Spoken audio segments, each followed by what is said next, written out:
As a professional editor, why don't I want to work with an author who's never worked with critique partners before? And why don't I want to work on a manuscript that has not gone through revisions with critique partners? First, bear in mind that as a developmental editor, I am talking about a full developmental edit.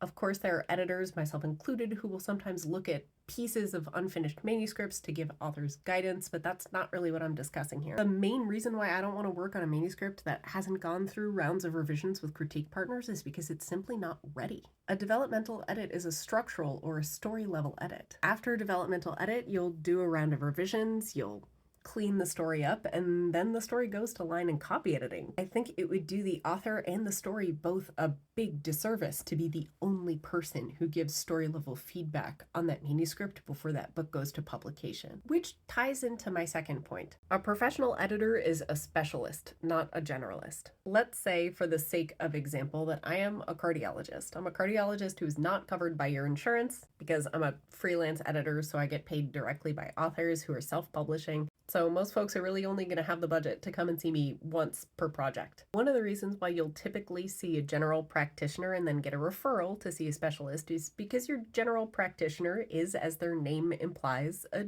generalist. They're going to rule out a whole bunch of common, more easily treatable stuff before saying, you know what, you should really see a cardiologist about this. Your critique partners are your general practitioners. They're going to catch a lot of stuff for you, at which point the editor, who is a specialist, will then be able to step in and help you take it to a much higher level of polish than you would have been able to take it to if you had gone straight to that editor. Because yes, you might have an underlying heart condition, but if you show up at the cardiologist and you have the flu, and the cardiologist is going to be like, I can't really help you with your heart problem until the flu problem is fixed, because the flu problem is going to be masking and obscuring what's actually wrong with your heart. You don't want to pay specialist money for something that generalists could have caught. Reason number 3 is the selfish one, and it's that if I know you've received critique from feedback partners, then I can be reasonably confident that you understand how to handle and incorporate that information. Critical feedback on our creative works is very difficult to take, and the feedback that you get from a professional editor is going to be voluminous and intense. I'm paid to be thorough, and if you've never experienced critique before, the kind of thorough that I have to be if I'm doing my job properly is